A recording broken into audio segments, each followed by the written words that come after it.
For more on the markets and a couple of stocks maybe that she's watching, let's bring in Sylvia Jablonski, CEO and Chief Investment Officer of Defiance ETFs. And this is a guy who, probably managed through the financial crisis as well as anyone. I think he's just known to be a very good risk manager. If you're a risk manager, I mean, as the name implies, you're always looking around the world for risk. So maybe this is his default position. And it is, I think, a little different than yours, Sylvia. When I was looking at what you told our people, what you were saying was, hey, keep it simple. Rates are coming down. That makes things cheaper. That makes people move from other assets into stocks. There's a lot of money on the sidelines. Just take it for what it is. We're in an easing cycle. That's good for stocks. So buy stocks.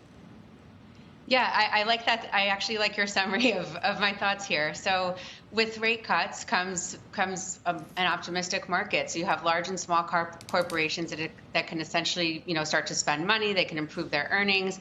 You have small caps that can start to rally. You get broadening of the market. And I think investors come off of the sidelines and get into risk assets because conditions will be lighter. And, if I look at corporate America and just what has happened with earnings when conditions have been so restrictive for the last couple of years or so, it's been just fine. Earnings continue to grow. These companies continue to make money and the consumer holds up, continues to spend. And so now when situation is going to be a little bit lighter for corporations, I think that it'll benefit the stock market. And also, of course, Mr. Diamond is the guru here of the financial banking systems. But in 2001 and 2007, when we had a cut this big, it was a different situation. 2007 was the credit crisis, financial crisis of the banks. We're just not in that situation now. Earnings are continuing to grow. The economy is stable. Inflation's coming down. I think keep it simple, at least for now. You talked about how things have done pretty well in a very restrictive environment. And I guess that's where there's some wiggle room or there's some differing opinions about just how restrictive it was. And looking at the environment, the resulting environment that you described, there's no reason to think it was really restrictive in terms of equity prices, in terms of corporate profits, in terms of GDP, in terms of the labor market. There's nothing there that points to, where we up 500 basis points to, the 5% Fed fund. There's nothing there that points to it being restrictive. So was it really restrictive? And is there a reason to make it easier now? Well, fair enough. But what I would say is that it was more restrictive than it will be tomorrow. And so I think that, if you have a situation, might be the wrong move.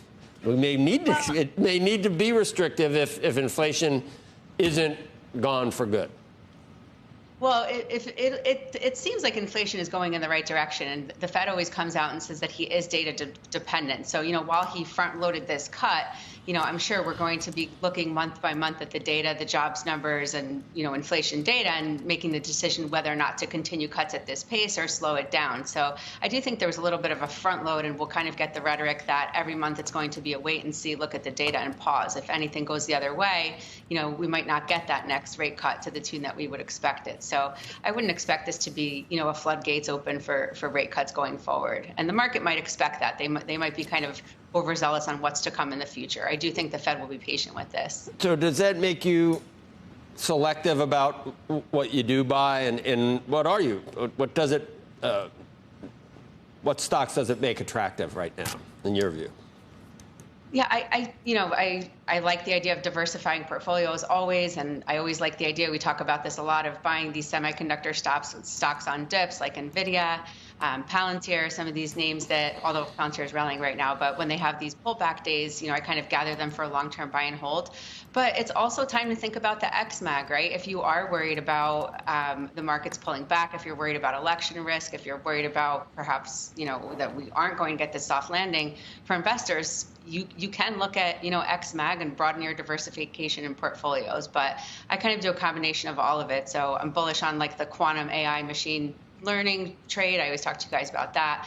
And then I tend to diversify because I think some of the smaller cap names are going to pick up steam because of these rate cuts too, and look at XMAG types of names.